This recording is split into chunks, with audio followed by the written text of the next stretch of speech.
Hello నమస్తే, నేను Ashok. Welcome to reality check. ఆంధ్రప్రదేశ్లో ఉప ఎన్నికలకు సంబంధించిన పరిస్థితి పెద్ద ఎత్తున అధికార టీడీపీ పార్టీకి అలాగే వైసీపీ పార్టీకి మధ్య మాటల యుద్ధాన్ని చేకొస్తుంది. ముఖ్యంగా కడప మేయర్ ఎన్నికకు సంబంధించి పెద్ద ఎత్తున ఉత్కంఠ నెలకొంటూ వచ్చింది. ఈ స్థానాన్ని టీడీపీ కైవసం చేసుకుంటుందా, వైసీపీ కైవసం చేసుకుంటుందా అనేటువంటి ఉత్కంఠ నేపథ్యంలో మళ్ళీ తిరిగి ఆ స్థానాన్ని వైసీపీ గెలుచుకుంటూ వచ్చింది. అలాగే నెల్లూరు కార్పొరేషన్కి సంబంధించి చూసుకున్న వైసీపీకి సంబంధించిన మెంబర్లందరినీ కూడా కిడ్నాప్ చేశారంటూ పెద్ద ఎత్తున వార్తలు రావటము, ఆ తర్వాత మళ్ళీ వాళ్ళందరూ కూడా బయటకు వచ్చేసి వైసీపీ అభ్యర్థికి మద్దతు ఇవ్వడం కూడా మనం చూస్తున్నాం. టీడీపీలో జాయిన్ అయ్యారని చెప్పేసి చెప్తున్నటువంటి వ్యక్తులందరూ కూడా మళ్ళీ తిరిగి వైసీపీలో జాయిన్ అవుతూ వచ్చారు. వాళ్ళందరూ కూడా ఈరోజు మాజీ ముఖ్యమంత్రి జగన్మోహన్ రెడ్డి కూడా కలుస్తూ వచ్చారు. దాంతోపాటు మెయిన్గా ఆంధ్రప్రదేశ్కి సంబంధించి అమరావతి అంశం పెద్ద ఎత్తున ఇప్పుడు మళ్ళీ చర్చనీయాంశంగా మారుతుంది. ఆంధ్రప్రదేశ్ అమరావతిని శాశ్వత రాజధానిగా గుర్తించిందంటూ కూడా ఒక గెజిట్ని రిలీజ్ చేయాలని చెప్పేసి ఎప్పటి నుంచో వైసీపీ పోరాటం చేస్తుంది. దాంతోపాటు టీడీపీకి సంబంధించి కూడా మీరు కూటమిలో ఉన్నారు, డబుల్ ఇంజన్ సర్కార్ అని చెప్పేసి చెప్తూ ఉన్నారు, గెజిట్ ఎందుకు తేవట్లేదంటూ కూడా విమర్శలు వస్తున్నటువంటి నేపథ్యంలో నిన్న ఈ గెజిట్కి సంబంధించి పార్లమెంట్ ఆమోదించలేదు. కేంద్ర ప్రభుత్వం కూడా దాన్ని వెనక్కి పంపించినటువంటి పరిస్థితిని కూడా మనం చూస్తున్నాం. టెక్నికల్ ఇష్యూస్ వల్లే ఆ గెజిట్ని ఆమోదించట్లేదంటూ కూడా కేంద్ర మంత్రి పెమ్మసాని చంద్రశేఖర్ అని చెప్తూ వచ్చారు. సో ఈ అంశాలన్నింటినీ కూడా ఈరోజు ఇంటర్వ్యూలో మాట్లాడదాం. ఇంటర్వ్యూలో నాతో పాటు పార్టిసిపేట్ చేస్తున్నారు అనలిస్ట్ పురుషోత్తం రెడ్డి గారు. పురుషోత్తం రెడ్డి గారు నమస్తే. నమస్తే అశోక్ గారు. సో ముందుగా ఒక రెండు అంశాలు, మెయిన్గా ఉప ఎన్నికలకు సంబంధించిన అంశం ఫస్ట్ మాట్లాడితే, కడప అనేది కూడా చాలా ప్రియారిటీగా వైసీపీకి కంచుకోటగా మనం చెప్తూ ఉన్నాం. గతంలో పులివెందులకు సంబంధించిన ఆ జడ్పీ ఎన్నికలకు సంబంధించి మనం చూసుకుంటే అక్కడ ఓటమి పాలయ్యారు. ఇది కూడా ఓడిపోతారంటే కూడా ఒక చర్చ జరిగినటువంటి నేపథ్యంలో తిరిగి కైవసం చేసుకుంటూ ఉన్నారు. 2-3 కార్పొరేషన్లు కూడా మళ్ళీ వైసీపీ అధికారంలో వస్తుంది. ఏం చెప్తారు ముందుగా? ఒకటి అశోక్ గారు, బేసిక్ గా కడప మేయర్ కి సంబంధించినంత వరకు ఇంతకు సురేష్ గారు ఉన్నారు. టెక్నికల్ గా తప్పులు జరిగాయని వారిని ఆ పదవి నుంచి అధికారికంగా తొలగించారు. అది కొంతకాలం నడిచింది. అన్నిటికన్నా మించి కడప మేయర్ దాంట్లో అవుట్ ఆఫ్ 50 అనుకుంటాను 49 వాళ్ళు వైసీపీ వాళ్ళు, ఒకటి తెలుగుదేశం పార్టీ ఉంది. కాబట్టి అక్కడ అసలు పోటీ చేయడం, ఆలోచించడం, చర్చ చేయడమే తెలుగుదేశం పార్టీ చేసిన తప్పు. ఎందుకంటే 49 ఏంటి గెలిచేది? గెలవాల్సిన అవసరం కూడా ఏమి లేదు. కానీ సురేష్ బాబు గారితో అక్కడున్న స్థానిక ఎమ్మెల్యే ఘర్షణ, రాజకీయంగా ఘర్షణ పెట్టుకోవడం, ఎత్తులు పై ఎత్తులు, గొడవలు అన్నిటి కారణంగా వారిని తొలగించడంతో ఒక ఇంప్రెషన్ ఏం కలిగిందంటే కడప మేయర్ని కూడా కొట్టేపోతారు. మీరు ప్రస్తావించినట్టు పులివెందుల జెడ్పీటీసీగా కొట్టగా లేనిది కడప మేయర్ కూడా కొట్టేది ఎంతసేపు, ఇట్లా మాట్లాడుకుంటూ రావడం వల్ల హైప్ క్రియేట్ అయింది. లేదా సాధారణ గెలుపు అది వైసీపీకి, అలాంటి దాన్ని అసాధారణ గెలుపు చేసింది తెలుగుదేశం పార్టీ. కాబట్టి తెలుగుదేశం పార్టీ చివరికి జరిగేటప్పుడు వచ్చి మేమేం పోటీ చేయట్లేదండి అని అన్నారు. అంటే ఈ మొత్తం వ్యవహారంలో తెలుగుదేశం పార్టీ చూపిన అత్యుత్సాహం, అనవసరమైన జోక్యం వల్ల ఈరోజు కడప మేయర్ గెలవడం అనేది ఒక అనూహ్య విజయంగా వైసీపీ ఖాతాలో పడింది. రెండోది, కడప జిల్లాలో వైఎస్ఆర్ కాంగ్రెస్ పార్టీ ఈ రోజు కూడా పట్టున్న పార్టీ, రాష్ట్రంలో పట్టుంది, కడపలో కూడా ఉంది. మొన్న ఎన్నికల్లో జరిగిన ఫలితాలని చూడలేము, లేదా పులివెందుల జెడ్పీటీసీలో జరిగిన ఎన్నికలు అంటామా? ఇప్పుడు ఒకే జెడ్పీటీసీ ఎన్నికలు జరిగినాయి. మొత్తం కడప జిల్లా వాళ్ళు, ఇతర జిల్లాలు అందరూ కూర్చొని గెలిపించేసినారు. రేపు రాష్ట్ర వ్యాప్తంగా అన్ని 900-1100 జెడ్పీటీసీలు ఉంటాయి రాష్ట్రం అంతా. అన్ని కలిపి ఒకసారి ఎన్నికలు జరిపినప్పుడు చూడండి జెడ్పీటీసీ పులివెందులు ఎలా ఉంటుందో ఫలితం, కాబట్టి తేడా ఉంటుంది. కాబట్టి ఈ ఉప ఎన్నికల్లో అధికారాన్ని ఉపయోగించేసే గెలుపునంతా ఆధారంగా చేసుకొని ఇదే శాశ్వత ప్రయత్నించడం ఒకటి. రెండోది, రాష్ట్ర వ్యాప్తంగా కూడా అశోక్ గారు బేసిక్ గా మా తిరుపతితో స్టార్ట్ అయింది ఈ కార్పొరేషన్ గొడవ. మెజారిటీ సీట్లు కాదు, 90% సీట్లు తెలుగుదేశం వైఎస్ఆర్ కాంగ్రెస్ పార్టీ చేతిలో ఉండగా జరిగే బై ఎలక్షన్లు, డిప్యూటీ మేయర్, వీటిలో తెలుగుదేశం పార్టీ జోక్యం చేసుకోవడం అనవసరం. ఇప్పుడు రాష్ట్రంలో 164 ఎమ్మెల్యేలు ఉన్నారు. వాళ్ళు ఎవరినైనా ముఖ్యమంత్రిని పెట్టుకుంటారు, ఎవరినైనా మంత్రులు పెట్టు, వారి ఇష్టం. దీంట్లో ఎవరో జోక్యం చేసుకుని ఏదో చేయబోతారనగా అక్కడ హైప్ క్రియేట్ అవుతుంది. కాబట్టి ఒక్కసారి పబ్లిక్ రిప్రజెంటేటివ్ అయిన తర్వాత ఆ పార్టీకి సంబంధించినటువంటి వ్యవస్థ అది వ్యవహారం. కాబట్టి నెల్లూరు కూడా ఫుల్ మెజారిటీ వాళ్ళకు ఉంది. కాకపోతే నెల్లూరులో ఏమైందంటే శ్రీధర్ రెడ్డి గారు అప్పుడు వైసీపీలో ఉన్నాడు, ఆ కార్పొరేటర్లు మేయర్ గెలిచినప్పుడు. ఇప్పుడు ఆయన తెలుగుదేశంలోకి వెళ్ళాడు కాబట్టి చెప్పుకోదగ్గ సంఖ్య ఆయనతో వెళ్ళింది. రూరల్ కూడా కొంత కలిసి ఉంటుంది నెల్లూరు కార్పొరేషన్ లో. సో ఆయన ఇన్ఫ్లుయెన్స్ ఇవన్నీ కలిపి అధికారం మారడంతో ఏదో మార్పాలని చూసినారు, కానీ జరిగేట్టుగా లేదు. కానీ దీంట్లో జోక్యం చేసుకోవడం ద్వారా తెలుగుదేశం గెలిస్తే ఏమనుకుంటారు జనం, అధికారాన్ని ఉపయోగించి గెలుచుకున్నారు అంటారు. వైసీపీ సహజంగా గెలిస్తే అధికారాన్ని ఎదురెడ్డి గెలిచినారంటారు. ఆ వ్యత్యాసం అది. కాబట్టి వైసీపీకి ఏ గెలుపు జరిగినా ఒక సాధారణ గెలుపు కాస్త అసాధారణ గెలుపుగా మార్చింది మాత్రం తెలుగుదేశం పార్టీ. ఓకే సరే, మెయిన్ అంశము ఆంధ్రప్రదేశ్ రాజధానికి సంబంధించిన అంశము ఈ గెజిట్ వివాదాన్ని మనం చాలా పెద్ద ఎత్తున చూస్తూ ఉన్నాం. గతంలో రెండోసారి మళ్ళీ చంద్రబాబు నాయుడు గారు ఆంధ్రప్రదేశ్ రాష్ట్రానికి ముఖ్యమంత్రి అయిన తర్వాత రాజధానిని అభివృద్ధి చేస్తామని చెప్పేసి ఏదైతే చేస్తున్నారో అప్పుడు పెద్ద ఎత్తున వినిపించిన ఒక అంశము గెజిట్ తీసుకురాని ముందు మీరు రాజధాని తర్వాత కడుతురు అంటూ కూడా వైసీపీ విమర్శలు చేస్తూ వచ్చింది. చాలామంది కూడా న్యూట్రల్ పీపుల్ అందరూ కూడా గెజిట్ తీసుకొస్తేనే కదా ఇది శాశ్వత రాజధానిగా గుర్తించే పరిస్థితి ఉంటుంది. ఏ కంపెనీలైనా లేదంటే ఎవరైనా పెట్టుబడులు పెట్టాలన్నా కూడా ఇది శాశ్వత రాజధాని చెప్పేసి కేంద్ర ప్రభుత్వం గుర్తించాలి కదా అంటూ మాట్లాడుతూ వచ్చారు. కానీ ఏడాదిన్నర పూర్తయిపోయింది, దగ్గర ఇది 18-19 నెల.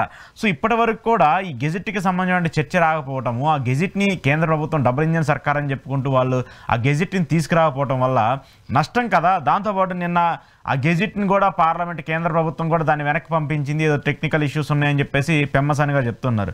ఏంటి దీని పరిస్థితి అసలు? అశోక్ గారు, బేసిక్ గా రాజధాని చుట్టూ ఇంత చర్చ జరగడం తెలుగుదేశం పార్టీకి రాను రాను మైనస్ అవుతుంది. ఒకప్పుడు ఏ రాజధాని చుట్టూ ఎంత ఎక్కువ చర్చ పెట్టారో అది వైసీపీకి నష్టంగా మారింది. ఇప్పుడు 3 రాజధానుల కాన్సెప్ట్ వాటి రావడం వల్ల ఏదో జరిగిపోతా ఉంది అమరావతికి అనే వర్షన్ వచ్చింది. తెలుగుదేశం పార్టీ రాజధాని చుట్టూ ఎంత చర్చ జరిగితే అంత లాభమైంది వాళ్ళకి రాజకీయంగా. కానీ అదే ఇప్పుడు నష్టంగా మారుతుంది. రీజన్ ఏంటంటే ఇప్పుడు మీరు మహానగరం కడతారా, మామూలు నగరం కడతారా, ఎలాంటి రాజధాని కడతారా అనేది పూర్తిగా మీ స్వేచ్ఛకు సంబంధించింది. పైపు జగన్మోహన్ గారి దీంట్లో మాట్లాడదలుచుకోవట్లా. నేనేం మాట్లాడదలుచుకొని గమ్మున కూర్చున్నాడు, మీ తిప్పలో మీరు పడాలని అనుకుంటున్నాడు, ఎక్కడ జోక్యం చేసుకోవట్లేదు. సో ఇంకెవరు కూడా లేదా జగన్ గారు ఏదైనా మాట్లాడితేనో, జగన్ గారు ఏదైనా వ్యతిరేకిస్తేనో, ఆయన వ్యతిరేకిస్తున్నాడు కాబట్టి మేము చేయలేకపోతాం తప్పించుకునేదానికైనా అవకాశం ఉండేది. ఇప్పుడు ఆ అవకాశం కూడా జగన్ ఇవ్వట్లా, మీ ఇష్టం మీరు చేసుకోని అంటున్నాడు. ఈ పరిస్థితుల్లో తెలుగుదేశం పార్టీ బాధ్యతాయుతంగా నిర్మాణాత్మకంగా వ్యవహరించకపోతే అదే గుదిబండగా తయారవుతుంది. ఇప్పుడు ఎందుకంటే శాశ్వత రాజధాని అనేది ఏం పదం నాకు అర్థం కాలేదు. ఇప్పుడు ఆంధ్రప్రదేశ్ లో ఒక ఫ్యాషన్ అయింది శాశ్వత రాజధాని. ఎట్లా చేస్తారు మీరు శాశ్వత రాజధాని? శాశ్వత రాజధాని అంటే ఇంక జీవితకాలం అదే ఉంటుంది. మరి రేపు ఇంకొక ప్రభుత్వం వచ్చి రాజధానిలో మార్పులు చేస్తే, రాజధాని అనేది భారత రాజ్యాంగంలో ఎక్కడా స్పెసిఫికేషన్ లేదు. ఇది రాజధాని. రాజధాని అంటే అర్థం, రాజధాని అంటే ప్రిన్సిపల్ సీట్ అంటారు. చీఫ్ మినిస్టర్ కూర్చే ప్రిన్సిపల్ సీట్ నే రాజధాని అంటారు. అంటే పరిపాలన కేంద్రం. రాజధాని అంటే ఏముంది? పరిపాలన కేంద్రం. ముఖ్యమంత్రి గారు పులివెందుల్లో కూర్చొని జీవో ఇచ్చినా పులివెందుల పేరుతోనే వస్తుంది. తిరుపతిలో కూర్చొని జీవో ఇచ్చినా తిరుపతి పేరుతో వస్తుంది. ఇన్ని రోజులు ఎక్కడి నుంచి జీవోలు వస్తున్నాయి? వెలగపూడి పేరుతో వస్తున్నాయి. సెక్రటేరియట్ ఉంది. ఎందుకంటే ముఖ్యమంత్రి సీట్ ఈ రోజు వెలగపూడిలో ఉంది, చీఫ్ సెక్రటరీ వాళ్ళందరూ కలిసి. కాబట్టి అక్కడి నుంచి విడుదలయ్యే ప్రతి జీవో అమరావతి పేరుతో రావట్లా, హైదరాబాద్ పేరుతో అట్లా వెలగపూడి పేరుతో వస్తుంది. ఎందుకంటే ముఖ్యమంత్రి సీట్ అక్కడ ఉంది. నిజానికి తెలుగుదేశం పార్టీ రెండు అంశాలు. ఒకటి శాశ్వత రాజధాని మంచి అడ్డలు. నేను ఎందుకు తిప్పి పంపారంటారు. రిజెక్ట్ చేయాలని తిప్పి పంపడం. అసలు 2014 నుంచి 24 వరకు అసలు రాజధానికి ఎట్ట గుర్తిస్తారు అమరావతిని? ఎందుకంటే 2014 నుంచి 24 వరకు ప్రతిపాదన పంపడమే అసహజం అంటున్నాను. ఇది మీరు ఎంపిక చేసింది ఇప్పుడు అమరావతిని రాజధానిగా ఎంపిక చేసిందే 2014 పైన 15లోనో ఎప్పుడో ఎంపిక చేశారు. 16 తర్వాత 2 ఏళ్ళు భూసేకరణ అవి చేస్తారు. ఈ పరిస్థితుల్లో మీరు 14 చట్టం గుర్తిస్తారు? మనం చేసింది అప్పుడు కాదు కదా. రెండోది విభజన చట్టంలో ఏం చెప్పబడింది చదవలేమా మనం? విభజన చట్టంలో 2014 నుంచి 24 వరకు ఉమ్మడి రాజధానిగా హైదరాబాద్ ఉంటుంది. ఆ తర్వాత పూర్తిగా హైదరాబాద్ అన్నది తెలంగాణ రాజధానిగా మారుతుంది. అదే విభజన చట్టంలో ఆంధ్రప్రదేశ్ కు సంబంధించి శివరామకృష్ణన్ కమిటీ కాన్స్టిట్యూట్ చేయబడింది. ఆ శివరామకృష్ణన్ కమిటీ కేంద్రానికి నివేదికిస్తుంది. కేంద్రం రాష్ట్రానికి అడ్వైజ్ చేస్తుంది. తుది నిర్ణయం రాష్ట్రం తీసుకుంటుంది. ఇది కదా మనం చట్టం చెప్పేది. ఆ చట్టానికి లోబడి నువ్వు ప్రతిపాదన చేయాలి. 2014 నుంచి 24 వరకు రాజధాని హైదరాబాద్, ఆంధ్రప్రదేశ్ కానీ తెలంగాణకు. 24 నుంచి మీరు ఈ తర్వాత మన రాజధాని మనం నిర్ణయించుకోవచ్చు. ఏంటి ఆ రాజధాని? శివరామకృష్ణ కమిటీ రిపోర్టు కేంద్రానికి ఇచ్చారు. వాళ్ళు ఆ రిపోర్ట్ ఎట్టిచ్చారో కనీసం సలహా ఇవ్వకుండా చూసుకోండి అని పీని పంపించినారు. వీళ్ళు వాళ్ళ రిపోర్ట్ రాకముందుగానే నారాయణ కమిటీ వేసుకునేసి అమరావతి చుట్టూ, విజయవాడ చుట్టూ రాజధాని. ఫస్ట్ 14 సెప్టెంబర్ ఎప్పుడు అనుకుంటాను, విజయవాడ చుట్టూ రాజధాని. ఆ తర్వాత భూసేకరణ ఇంత జరిగినాయి. కాబట్టి సింపుల్ గా రాజధాని గెజిట్ అంటే అర్థం ఏంటి? రాజముద్ర పడడం. అంటే ఆంధ్రప్రదేశ్ రాజధాని ఏంటి అంటే వెలగపూడి, అమరావతి. ఇది మనం పంపిస్తే వాళ్ళు గెజిట్ ఆమోదిస్తారు. మాకు 14 నుంచి కొనసాగించండి, రాజధానిగా గుర్తించండి, లేకపోతే 24 నుంచి గుర్తించండి. ఎందుకు ఇవన్నీ? మా రాజధాని అమరావతి అని మనం చెప్పుకుంటే కేంద్రం గెజిట్ చేస్తుంది. దాని ఇతర అంశాలు ఎందుకు జోడిస్తున్నారో అర్థం కావట్లేదు.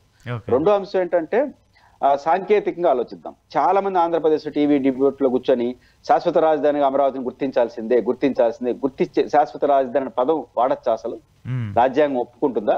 మీకు అధికారం ఉంది, పార్లమెంట్ లో రేపు బిల్లు పంపిస్తారు, శాశ్వత రాజధాని ఆంధ్రప్రదేశ్ కి అమరావతి. ఏం అధికారం ఉంది? ఇప్పుడు ఆంధ్రప్రదేశ్ ఇప్పుడు తెలంగాణ, రాయలసీమ, ఉత్తరాంధ్ర, మధ్య కోస్తా కలిపి ఒక రాష్ట్రంగా ఉంది. ఇంకొంచెం ముందుకెళ్దాం, 2014 ముందు తెలంగాణ, ఆంధ్రప్రదేశ్ కలిసి ఒక రాష్ట్రంగా ఉండింది. ఆంధ్రప్రదేశ్ శాశ్వత రాజధాని హైదరాబాద్ అని చట్టం చేస్తున్నారు అనుకోండి, చెల్లుతుందా అది? మరి 14 విడిపోవాలా రాష్ట్రం? అప్పుడు శాశ్వత రాజధాని ఆంధ్రప్రదేశ్ కేరేది అవుతుంది కదా. రేపు ఆంధ్రప్రదేశ్ లేదని ఇట్లాంటి చీలికలు వచ్చాను రావాలని నేను చెప్పట్లేదు. రాయలసీమ, ఉత్తరాంధ్ర ఒక రాష్ట్రం అనుకో, మళ్ళీ రాజధాని శాశ్వతంగా ఉంటుందా? ఆ శాశ్వత రాజధాని కాన్సెప్టే రాంగ్. రెండోది, అధికారం ఎవరికి లేదు. ఇప్పుడు పార్లమెంట్ కి, అసెంబ్లీకి అధికారం ఉంటుంది, ఏ చట్టం చేసే అధికారం కేవలం నరేంద్ర మోడీ గారి నాయకత్వంలోని పార్లమెంట్ కు, కేవలం చంద్రబాబు నాయుడు గారి నాయకత్వం అసెంబ్లీకి మాత్రం అధికారం ఉంటుందా? రేపు ఇంకొకరు ముఖ్యమంత్రి, ఇంకొక ప్రధానమంత్రి అధికారం ఉండదా? దాన్ని మార్చకూడదా? భారత రాజ్యాంగాన్ని ఇప్పుడు 36 సార్లు మార్చినాం, మార్పులు చేర్పులు చేసాం, సవరణలు చేసినాం. రాజ్యాంగానికి సవరణలు చేసే అధికారం పార్లమెంట్కు ఉంది, చట్టాలు చేసే అధికారం అసెంబ్లీకి ఉంది. దీన్ని వదిలేసి శాశ్వతం గుర్తించడం, రేపు కొత్త ముఖ్యమంత్రి ఎవరో వచ్చి మా రాజధానిని మేము విశాఖపట్నంలో పెట్టుకుంటాం, తిరుపతిలో పెట్టుకుంటాం అని విధాన నిర్ణయం తీసుకొని వద్దనేదానికి ఎవరికి అధికారం ఉంది? అదే మీరు అనొచ్చు, మన వద్దనింది కదా హైకోర్టు, అమరావతి విషయంలో, రాజధాని విషయంలో మార్పులు చేసే అధికారం అసెంబ్లీకి లేదు అని అసెంబ్లీ చెప్పింది. ఏది? హైకోర్టు. దానిపైన ఆంధ్రప్రదేశ్ హైకోర్టు సుప్రీంకోర్టులో సవాల్ చేసింది. చూడండి అశోక్ గారు, 20 జగన్మోహన్ రెడ్డి అధికారంకి వచ్చే నాటి వరకు సుప్రీంకోర్టులో సవాల్ ఉంది. ఏమని? ఆంధ్రప్రదేశ్ అసెంబ్లీకి తీర్మానం చేసే అధికారం లేదన్న హైకోర్టు తీర్పుని సవాల్ చేశాడు జగన్మోహన్ రెడ్డి గారు. ఇప్పుడు 1.5 year అయిందా జగన్ గారు ముఖ్యమంత్రి అయిపోయి? ఈ 1.5 year ఆ కేసు ఏమైంది? సుప్రీంకోర్టులోనే ఉంది. ఇప్పుడు ఆంధ్రప్రదేశ్ ప్రభుత్వం ఇంతకుముందు ఏం చెప్పింది? ఉపసంహరించుకోవాలి ఆంధ్రప్రదేశ్ ప్రభుత్వం ఆ రోజు మాట్లాడి. ఇప్పుడు మీరు ఉపసంహరించుకోండి, ఇప్పుడు అధికారం మారింది కదా, ఉపసంహరించుకొని ఆంధ్రప్రదేశ్ అసెంబ్లీకి అధికారం లేదన్న హైకోర్టుని మేము అంగీకరిస్తామని చెప్పమని చూద్దాం. ఆంధ్రప్రదేశ్ కొత్త ప్రభుత్వాన్ని చెప్పరు, ఎందుకంటే అసెంబ్లీకి అధికారం ఉంది. కాబట్టి ఇన్ని సాంకేతిక అంశాలు ఉన్నాయి కాబట్టి ఈ రాజధాని గెజిట్ గురించి ఆలోచించడమే అనవసరం. జరిగేటప్పుడు జరుగుతుంది. మీరు చేయాల్సిందల్లా ఆంధ్రప్రదేశ్ రాజధానికి మీరు అనుకున్న అమరావతిలో అసెంబ్లీ, సెక్రటేరియట్, మీరు అనుకున్న నగరం నిర్మాణానికి పోండి. దానికి ఏం గెజిట్ ఆటంకం కాదు. గెజిట్ వచ్చేసినంత మాత్రాన్ని మీకు 1000 కోట్లు పైనుంచి రావు. కాబట్టి గెజిట్ గురించి కాకుండా జరిగే పనుల గురించి ఆలోచిస్తే ఈ పంచాయతీ గెజిట్ అనేది సాంకేతిక అంశం. సాంకేతిక అంశం గురించి సాగలాగితే ఏం లాభం వస్తుంది? కాబట్టి అమరావతి వైపు ఇట్లాంటి విషయాలు చర్చ జరగడం పెద్ద ఉపయోగం అయితే ఉండదు. Okay okay. కానీ నిన్న పెమ్మసాని గారు మాట్లాడుతూ ఆయన కొన్ని అంటే కేంద్ర ప్రభుత్వానికి సంబంధించి వచ్చేటువంటి నిర్ణయాలు కావచ్చు, కేంద్రం ఇచ్చేటువంటి పర్మిషన్స్ ఎంత కఠినంగా ఉంటాయి, వాళ్ళ దగ్గర నుంచి ఒక పర్మిషన్ తీసుకురావాలంటే ఎంత కష్టంగా ఉంటుందో ఆయనే చెప్పాడు. నేను ఒక కేంద్ర మంత్రిగా ఉండి నా ప్రాంతానికి ఒక ఈఎస్ఐ హాస్పిటల్ తీసుకురావడానికి ఒక 10 సార్లు తిరుగుతున్నాను. మా అధికారులందరూ కూడా అధికారులు చుట్టూరు తిరుగుతున్నారు. నేనే 3 సార్లు వెళ్ళి డైరెక్ట్గా అధికారులను కలిసి ఒక ఈఎస్ఐ హాస్పిటల్కి పర్మిషన్ అడుగుతూ వచ్చాను అని చెప్పేసి ఆయన మాట్లాడుతున్నారు. సో అలాంటిది ఒక హాస్పిటల్ కోసం పెమ్మసాని గారు కేంద్ర మంత్రి తరహాలో ఆయన వెళ్ళి తిరుగుతున్నప్పుడు మరి జగన్మోహన్ రెడ్డి తెచ్చినటువంటి 17 మెడికల్ కాలేజీలు ప్రైవేటీకరణ చేయడానికి మరి జగన్మోహన్ రెడ్డి కావచ్చు, వైసీపీ ఎంపీలు అప్పుడు అధికారంలో ఉన్నప్పుడు మరి ఇంకెన్ని కష్టాలు పడి ఉంటారు? జగన్మోహన్ రెడ్డి గారు ఇలా ఫైల్ ఎత్తుకొని తిరగలేదు. జగన్మోహన్ రెడ్డి గారు తన కేంద్రంతో ఉన్నటువంటి సత్సంబంధాలు, మోడీ గారితో ఆయనకున్నటువంటి గుడ్ రిలేషన్స్ ని ఉపయోగించుకొని చాలా కష్టపడి ఎవరికి చెప్పకుండా ఇలాగా నేను ఫైల్ ఎత్తుకొని తిరిగినాను, ఢిల్లీలో అవే చెప్పాలి, ఆల్ ఆప్షన్ 17 మెడికల్ కాలేజీలు తీసుకొచ్చారు. ఆయన తీసుకొచ్చింది చిన్న విషయం కాదు. ఎందుకంటే 17 మెడికల్, తెలంగాణ అసెంబ్లీ ఎంత గొడవ, మాకు ఒక మెడికల్ కాలేజ్ మాత్రం ఏమన్నట్టు కేంద్ర ప్రభుత్వం పర్మిషన్ ఇవ్వాలి. 17 మెడికల్ కాలేజీలు 1 time సెటిల్మెంట్ చేసుకొచ్చాడు. దాంట్లో 40% నిధులు కేంద్ర ప్రభుత్వంతో వస్తున్నాయి. మెడికల్ సీట్లు త్వరితగతిన రావడానికి అంగీకరించారు. ఎందుకంటే కేంద్ర ప్రభుత్వం ముందే పర్మిషన్ ఇస్తే మెడికల్ సీట్లు మన డిపార్ట్మెంట్ లో మౌలిక వసతులు ఈ ఇన్ఫ్రాస్ట్రక్చర్ క్రియేట్ చేస్తే ఖచ్చితంగా ముందెళ్ళిపోతుంది. మెడికల్ కాలేజ్ అవసరం అయితే మనం సొంత మెడికల్ కాలేజ్ కట్టకుండా మనకి ఏరే గవర్నమెంట్ గానీ ప్రైవేట్ గానీ ఇన్ఫ్రాస్ట్రక్చర్ ఉంటే ఆడ కూడా మెడికల్ సీట్లు ఇచ్చేస్తారు. ఎందుకంటే ఇన్ ప్రిన్సిపల్ యాక్సెప్టెడ్. ఉదాహరణకు తిరుపతికి ఒక మెడికల్ కాలేజ్ ఇచ్చిందనుకోండి, మెడికల్ కాలేజ్ పర్మిషన్ వచ్చేస్తే ఒక హాస్పిటల్ కట్టాలి, అదేవిధంగా కాలేజీ కట్టాలి, దానికి టీచింగ్, నాన్ టీచింగ్ స్టాఫ్ ని ఏర్పాటు చేయాలి. బిల్డింగ్ కట్టకుండా ఇప్పుడు తిరుపతికి మెడికల్ కాలేజ్ పర్మిషన్ కేంద్ర ప్రభుత్వం అనుకోండి, ఒక గెస్ట్ హౌస్ పెద్దది, ఇప్పుడు జిల్లా collector office, TTD guest house, అట్లాంటి పెద్ద గెస్ట్ హౌస్ 2 తీసుకున్నారు అనుకోండి, ఉద్యోగాలు నియమించేసి స్టాఫ్ ని ఏర్పాటు చేసి మెడికల్ సీట్లు వచ్చేస్తాయి. అంటే మెడికల్ కాలేజీలకు పర్మిషన్ రావడం అనేది ఎంత ముఖ్యం అనే దానికి ఇది ఒక ఉదాహరణ. అలాంటి 17 మెడికల్ కాలేజీలకు ఆయన పర్మిషన్ తీసుకొచ్చాడు. 17 మెడికల్ కాలేజీకి 40% నిధులు తీసుకొచ్చాడు కేంద్ర ప్రభుత్వం, రాష్ట్ర ప్రభుత్వం బడ్డం తగ్గింది. మీరు డబ్బులు సర్కార్ ఏం చేయొచ్చు? స్పెషల్ స్టేటస్ ఆంధ్రప్రదేశ్ కి లేదు కాబట్టి ఆ తరహా ప్రయోజనాలు మేము ఇస్తామని గతంలో చెప్పున్నారు కదా. ఇప్పుడు స్పెషల్ స్టేటస్ కి 60% నిధులు తెచ్చుకోండి ఆ మెడికల్ కాలేజీలో, ఇంకా రాష్ట్ర ప్రభుత్వానికి బడ్డం తగ్గుతుంది కదా. అంతే కదా, మీరు డబ్బులు ఇన్ సర్కార్ అంటే అదే కదా. మీరు ఇంకా జగన్ కన్నా బెటర్ గా చేయాల్సిన పోయి అసలు జగన్ తెచ్చిందని మీకు ఎందుకు పర్మిషన్ ఇచ్చారని మాట్లాడతాడు సత్యకుమార్ గారు. అసలు మాకు ఆశ్చర్యం వేస్తా ఉంది మెడికల్ సీట్లు ఎందుకు ఇచ్చారు అని పులివెందుల ఉద్దేశించి ఆయన మాట్లాడినాడు. ఇప్పుడు జగన్ గారు 5 పూర్తి చేశాడు, 3 రెడీగా పెట్టాడు, ఇంకో 9 అండర్ కంటెస్ట్ లో ఉంది, దాన్ని చేయరు. అసలు జగన్మోహన్ రెడ్డి గారు పునాదులు వేయలేదని మాట్లాడిన సత్యకుమార్ గారు నిన్నేమంటున్నాడు? 2 మెడికల్ కాలేజీలు వచ్చే సంవత్సరం నుంచి ప్రారంభిస్తారట. ఈ సీట్లు ఎట్లొస్తాయి? జగన్ గారు పునాదులు వేయకపోతే, పర్మిషన్ లేకపోతే మీరు తెచ్చారా పర్మిషన్ కొని?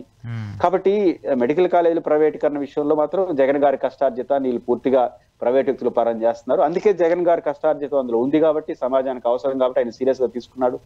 రేపు గవర్నర్ కలుస్తున్నారు, కోర్టుకి వెళ్తున్నారు, ఇప్పుడు అన్ని చోట్ల తీర్మానాలు చేస్తున్నారు, పార్లమెంట్ దృష్టి తీసుకెళ్తున్నారు. అన్ని ఫెయిల్ అయితే రేపు జగన్ గారు అధికారంకి వస్తే ఖచ్చితంగా తిరిగి ప్రభుత్వ పాలన తీసుకున్న స్టాండ్ ఆయన తీసుకున్నాడు. కాబట్టి ఖచ్చితంగా మెడికల్ కాలేజ్ విషయంలో పెమ్మన సాని గారైనా ఎవరైనా పునరాలోచన చేయాలి. ఓకే, సరే. ఇంకోటి, నిన్న చంద్రబాబు నాయుడు గారు మంత్రులతో కావచ్చు, ఎమ్మెల్యేలతో కావచ్చు ఒక సమావేశాన్ని నిర్వహించారు. ఆ దాంట్లో కొంచెం సీరియస్ అయినట్టు కూడా చెప్తూ ఉన్నారు. కొన్ని ఇష్యూస్కి సంబంధించి లేటెస్ట్గా జరుగుతున్నటువంటి ఇష్యూస్కి, మెయిన్గా ఇండిగో ఇష్యూ కావచ్చు, ఇలాంటి పరిణామాలన్నింటినీ కూడా కొంచెం జాగ్రత్తగా ఉండాలి, అదుపులో పెట్టుకొని మాట్లాడాలి, వ్యవస్థను కావచ్చు, వ్యక్తులను కావచ్చు మీరే నిర్వీర్యం చేసే పరిస్థితికి మీరే తీసుకొస్తున్నారంటూ కూడా డైరెక్ట్గా మాట్లాడారు. అంటే పై లెవెల్లో, క్రీమ్ లెవెల్లో ఉన్నటువంటి అంటే చంద్రబాబు నాయుడు, లోకేష్, పవన్ కళ్యాణ్ ఇలాంటి వాళ్ళు తప్ప మిగతా వాళ్ళందరూ కూడా సరిగా పనిచేయట్లేదు అనేటువంటి సిచ్యువేషన్ తీసుకొచ్చారు. ఆయన ఆగ్రహం వెనక అంటే ప్రభుత్వ పనితీరుకు సంబంధించిన పరిస్థితులు బాగలేవని చెప్పేసి చంద్రబాబు నాయుడుకి అర్థమైపోయి అలా మాట్లాడుతూ వచ్చారా? అంటే చంద్రబాబు నాయుడు గారు ముఖ్యమంత్రి ఎప్పుడున్నా ఇట్లాంటి చర్చ నడుస్తుంది. మంత్రులకు ర్యాంకింగ్, మంత్రులపైన ఆగ్రహం, అధికారులపైన ఆగ్రహం, ఇవి ప్రతి కేబినెట్ జరుగుతూ ఉంటుంది. ఇది వ్యూహమా, సహజ ధోరణి అర్థం కాదు. మంత్రులు సరిగ్గా పనిచేయకపోతే సరిదిద్దాల్సింది, హెచ్చరించాల్సిన బాధ్యత ముఖ్యమంత్రి గారిది. ఆయన రైట్ అది, ఎందుకంటే హెడ్ ఆఫ్ ద క్యాబినెట్ కాబట్టి. నాకు అర్థం కాంటే అశోక్ గారు, ఇప్పుడు మీకు ఒక టీవీ ఛానల్ నడుపుతున్నారు. టీవీ ఛానల్లో సిబ్బంది ఉంటారు, టెక్నీషియన్స్ ఉంటారు, సిఇఓ ఉంటాడు, ఓనర్ ఉంటాడు. ఓనర్ మిమ్మల్ని కూర్చోబెట్టుకుని మీరు ఏదైనా సంథింగ్ లోపాలు ఉన్నాయనుకోండి, దాన్ని ఇట్లా మట్టు మీడియాకు సమావేశం వేసి మా డిబేట్లు నిర్వహించే పాలన బాగలేదు, ఆగ్రహం వ్యక్తం చేశాను అవన్నీ ప్రజలు చెప్తారా? మేమేం చేస్తాం? మిమ్మల్ని మార్చే అధికారం మాకే ఉంది, మీ వ్యవస్థ మీ ఇష్టం. అంటే కేబినెట్ మంత్రులు సరిగ్గా పని చెప్తే ప్రజల ముందు వస్తే ప్రజలు ఏం చేస్తారు అంటున్నా. ప్రజల ముందు ఆ వివరాలు ఇచ్చారనుకోండి, మంత్రివర్గంలో 5 మంది సరిగ్గా పని చేయలేదు, ఏం చేయాలి? ప్రజలు వచ్చి మిమ్మల్ని ఆ మంత్రులు మార్చే అధికారం ప్రజలకు ఉందా? లేదు కదా. మంత్రులు సరిగ్గా పని చేయకపోతే సరిదిద్దండి, సరిదిద్దకపోతే మార్చేయండి. దీంట్లో ప్రజలు ఏం చేయాలి? మీడియా ఏం చేయాలి? మీడియా ముందు కుదురుతూ ఉంటారు. చంద్రబాబు గారు ఆగ్రహం వ్యక్తం చేశారు మంత్రులపైన, ఏం చేయాలి? మీడియా ఏం చేయాలి? ఈ ప్రజలు ఏం చేయాలి? వాళ్ళ చేతిలో లేని సబ్జెక్ట్ కదా ఇది. అంటే నాకు అనిపిస్తున్న లాజిక్ ఏంటంటే, ఉదాహరణకు అచ్చెన్నాయుడు గారు ఆయన మీద అలా చేశారని నేను అన్నాను. బట్ వ్యవసాయ శాఖ మంత్రి అధికారంలో ఎక్కువ సమస్యలు వ్యవసాయంతో వస్తున్నాయి కాబట్టి ఇప్పుడు అరటి రైతులకి మార్కెట్ కట్టలేదు. మా జిల్లాలో మామిడి రైతులు మార్కెట్ సమస్యతో బాధపడుతున్నారు. ఇప్పుడు వాళ్ళు ఏమనుకోవాలి? ముఖ్యమంత్రి గారు బాగున్నారు, లోకేష్ గారు బాగున్నారు, పవన్ కళ్యాణ్ గారు బాగున్నారు, మా అచ్చెన్నాయుడు గారు బాగలేదు, అందుకే ఆగ్రహం చేశాడు, ఆయన గిట్టుబాటు ధరల సమస్య కారణం. అయితే పాయింట్ ఏంటంటే, వివిధ శాఖల్లో వివిధ సందర్భాల్లో ప్రజలకి కోపాలు వచ్చినప్పుడు ఆ కోపానికి కారణం ప్రభుత్వ విధానం. ప్రభుత్వ విధానం పైన చర్చ జరగకుండా మంత్రి పైన చర్చ జరగాలి, ఇప్పుడు లేదా అధికారి పైన చర్చ జరగాలి. ప్రభుత్వం మంచిదే, ప్రభుత్వ విధానాల జోలికి ప్రభుత్వ విధానం మారకుండా సమస్య పరిస్థితి.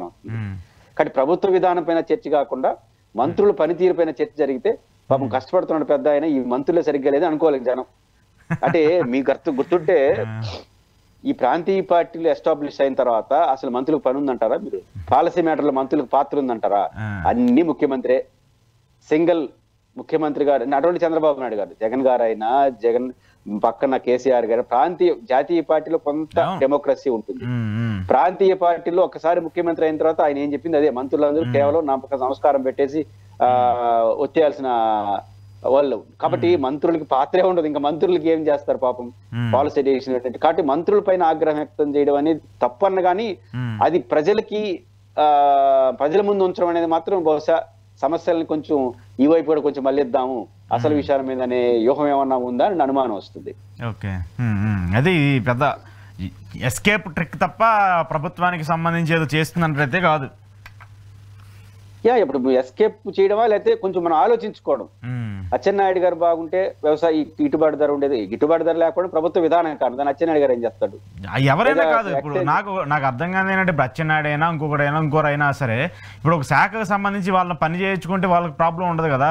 కేంద్ర వ్యవసాయ శాఖ మంత్రితో మాట్లాడాలంటే అచ్చెన్నాయుడు గారు వెళ్లాల్సింది, ఇక్కడ లోకేష్ గారు ఇంకెవరు వెళ్తారు? లేదంటే ఇంకో ఇష్యూ వస్తేనేమో ఆ మంత్రి వెళ్లాల్సింది, ఇక్కడ లోకేష్ గారు వెళ్తారు. చంద్రబాబు నాయుడు పవన్ కళ్యాణ్ కంటే డైరెక్ట్గా లోకేష్ ఎన్నిసార్లు వెళ్ళి కేంద్ర పెద్దలతో సమావేశమై వచ్చారు. ఒక మంత్రులు వాళ్ళ మంత్రుల శాఖలను పనులు చేసుకుంటే వాళ్ళు కంప్లీట్ చేస్తారు కదా. నేను మంత్రులకి స్వేచ్ఛ ఎంత ఉందనేది ప్రశ్న.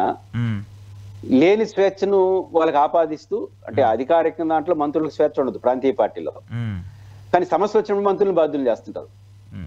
అంటే చర్చ మీరు ఏమన్నట్టు ఈ చర్చ డైవర్ట్ కావడానికి ఏమవుతుందంటే, మనం సూటిగా ప్రభుత్వాన్ని కోపడం కాకుండా ఆ మంత్రి పైనో లేదా జిల్లా కలెక్టర్ పైనో కోపం వస్తే కొంత తగ్గుతుంది కదా, మన పెయిన్ తగ్గుతుంది కదా. అంటే పాపం వాళ్ళు బాగున్నారు కానీ ఇది సరిగ్గా ఉంటే బాగుండేది అని 10% పెయిన్ తగ్గినా కూడా ప్రభుత్వానికి లాభం కదా. అంటే మంత్రుల పైన అధికారుల పైన పదే చర్చ పెట్టడం అనేది కరెక్ట్ గా 190% ప్రభుత్వ విధానం అనేది రిఫ్లెక్ట్ అవుతుంది. 10% అనేది పర్ఫార్మెన్స్ ఉంటుంది.